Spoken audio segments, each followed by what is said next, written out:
Assalamualaikum warahmatullahi wabarakatuh. Sahabat Abah Safwan, sahabat P-Network dimanapun berada. Salam petir, ceder, ceder, ceder.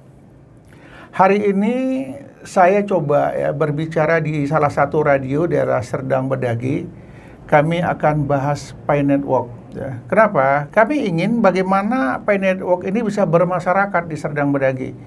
Jadi upaya-upaya yang bisa dilakukan sementara melalui radio. Kalau Facebook sudah, Instagram sudah, kemudian ke Twitter juga sudah saya upayakan, tapi hari ini saya bermain di tingkat radio.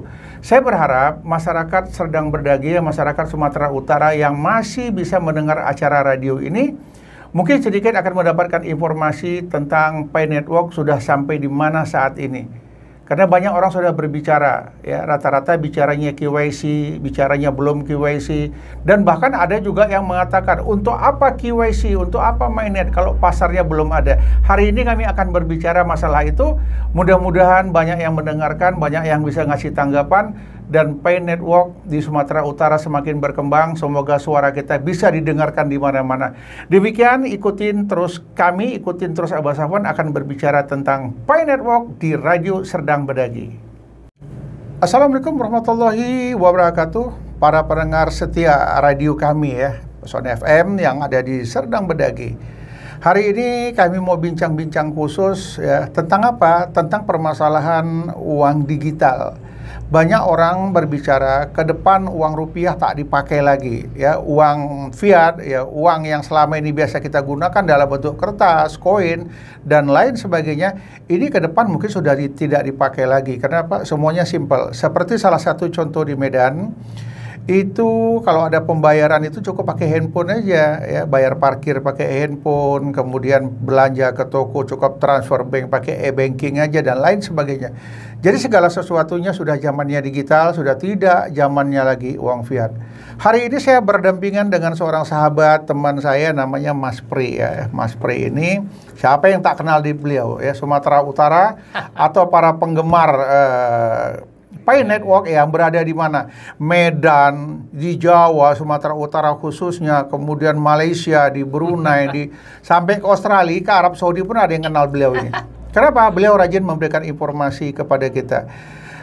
Mas Pri, Assalamualaikum warahmatullahi wabarakatuh. Waalaikumsalam warahmatullahi wabarakatuh. Ini keren ini Mas Pri ya, P-Network bisa berbicara di radio. Ini nggak main ini ya. Ini salah satu terobosan-terobosan orang-orang yang saya bilang peduli terhadap P-Network. Jadi kita harus membesarkan P-Network, kita harus mensosialisasikan ke masyarakat tentang P-Network ini.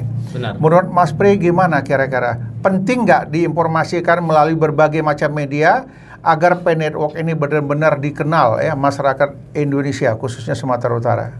Ya, kita melihat perkembangan digitalisasi pada era akan datang ya Pak ya, mungkin di blockchain 3.0 yang mana mereka nanti akan menggunakan segala sesuatu itu dengan mudah dan cepat. Nah, termasuk dengan mata uang kan. Betul. Gitu. Nah, hari ini memang seperti Abah sampaikan tadi di Medan semuanya sudah pakai digital kan. Betul, gitu. betul. Nah, tidak berkemungkinan mereka-mereka yang ada di luar negeri sana lebih duluan digitalisasi daripada kita kan gitu. Nah, jadi dengan pembayaran juga, kemudian dengan mata uang mereka juga nanti akan sama digitalisasinya kan gitu. Nah, hari ini kita melihat bahwa P-Network ya, P-Network ini kan sudah jelas di roadmap ya, di white paper itu mengatakan bahwa suplai yang sebanyak itu akan digunakan oleh masyarakat yang ada di dunia kan gitu. Nah, kalau itu memang sudah tujuan, kita wajib memberikan informasi ini kepada masyarakat banyak gitu. Betul. Nah, supaya mereka tahu dan tidak ketinggalan ke depannya dengan uang koin ini mereka sudah tidak apalagi ya namanya heran atau tidak terkejut lagi. Tetapi ini kan yang pertama kali ya Mas Pri kita main di radio ya. Mungkin Mas Pri bisa sedikit menjelaskan ke masyarakat apa sih P-Network itu. Jadi kita mulai dari situ dulu biar masyarakat paham mengerti apa sih P-Network itu, baru nanti tahap berikutnya kita bahas kelanjutannya. Iya. Nah, jadi P-Network ini adalah sebuah proyek yang dibuat oleh seorang dokter ya, dokter di Universitas Stanford di California, Amerika Serikat gitu. Nah, kemudian proyek ini sudah berjalan lama, Bah. 3 tahun sampai hari 3 ini. tahun ya sampai hari ini ya. Kalau seandainya proyek ini mungkin dibilang abal-abal atau asal-asalan, mana mungkin selama 3 tahun itu dipertahankan sampai hari ini. Cocok. Sampai yang pemiliknya juga itu sering muncul, memberikan edukasi dan memberikan informasi bahwa kelak Coinfi ini akan digunakan oleh masyarakat seluruh dunia. Oke. Nah, jadi hari ini karena memang menambangnya itu menggunakan handphone, kan gitu. Karena apa? Karena supaya tidak ada polusi. Nah, polusi dan tidak ada defisit energi listrik. Nah, selama ini kan orang menambang koin itu menggunakan sistem node. Makanya di China itu tidak dibolehkan karena takut negaranya itu nanti akan krisis listrik. Sampai segitu terjadi ya? Krisis listrik. Nah, akhirnya Cina Taiwan itu keluar negaranya, pindah ke negara lain dan mereka menambang di negara lain. Nah, seperti El Salvador sekarang krisis listrik gitu kan. Nah, apa yang ditambang orang tuh menggunakan energi listrik yang begitu besar? Ya karena menggunakan sistem node itu ya menggunakan mesin-mesin seperti stabilator, seperti mungkin alat-alat seperti ini, alat-alat seperti ini, komputer dan lain sebagainya kan gitu. Nah, jadi dengan alat-alat elektronik, komputer, stabilator yang menambang bukan satu orang ya, mungkin ribuan orang. Ya. Kalau 1-2 orang mungkin penggunaan listriknya tidak begitu terasa. Benar. Tetapi kalau 1 orang menggunakan sampai 1000 mesin, bayangkan kalau 1000 orang yang menggunakannya. Nah, benar. Jadi listrik yang akan bermasalah. Gitu. Nah, kalau Firework simpelnya kan sekarang menggunakan handphone. Nah, jadi handphone itu tidak ya mungkin mengeluarkan banyak biaya, mungkin pulsa lah. Tapi hari ini kan banyak di tempat-tempat lain itu kan wifi gratis macam dan sebagainya. Jadi tidak memakan energi sangat banyak. Nah, makanya kemudahannya di Firework ini nanti orang-orang akan mempunyai sistem pembayaran sendiri yang namanya blockchain. Nah, jadi Firework punya blockchain sendiri, tidak seperti mata uang yang ada di dunia saat ini. Di dunia saat ini kan ada 2 jenis, Bang. Yang pertama koin kripto, yang kedua token kripto.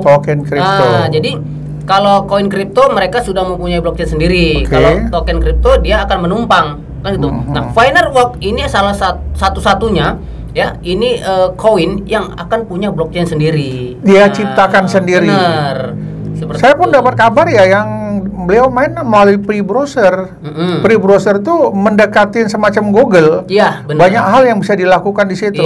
Sehingga nanti yang mana Pi Network ini tidak bergantung lagi pada Google karena dia mempunyai jaringan khusus tersendiri. Nah, akhir-akhir ini yang saya ikutin di handphone ya, mulai dari Twitter, Instagram, kemudian di Facebook ya, banyak orang membicarakan masalah KYC dan mainnet ya. Kemudian ada yang mengatakan lagi, untuk apa KYC dan mainnet kalau belum ada pasarnya? Ini gimana maksudnya, Mas Pri? Ya, jadi KYC itu adalah tujuannya bagaimana memverifikasi. Sama kalau misalnya kita monetisasi YouTube kan gitu kan. Memang sudah mendapat persetujuan, tapi kalau tidak kita masukkan identitas kita, maka kita tidak akan dapat pembayaran. Itu jadi daftar ulang kembali ya, untuk lebih memastikan siapa yang berhak memegang koin itu gitu. Ya, jadi hari ini ada sebuah penjelasan dari Nicholas Kokali sendiri bahwa kami meyakini bahwa pemain lama, ini pemain lama gitu. Pemain lama yang kemarin tidak dapat KYC dan hari ini kita akan perbarui. Jadi sebenarnya begini, Bah, beruntunglah bagi pioner-pioner baru yang sudah mendapat KYC. Kita ini pemain lama atau pemain baru? Karena sudah KYC kita ini. Kita kalau dibilang lama iya, kalau dibilang baru iya gitu. Karena kan kemarin-kemarin tuh ada 100 orang per negara, ada 50 orang per negara. Dibatasin ya, biar tidak terjadi penumpukan ya. Ternyata mereka belum lulus KYC, Bah. Nah, jadi mereka sekarang kondisinya protes lah kalau kita mereka tuh uji coba lah intinya kemarin. Mereka uji coba pertama, tapi ternyata mereka belum lulus. Nah, sudah KYC tapi belum lulus. Berarti wajib mengulang lagi. Benar. Dan hari ini mereka harus mengulang seperti itu. Bersyukurlah kita ya. Pada saat KYC langsung lulus. Iya, itulah. Alhamdulillah.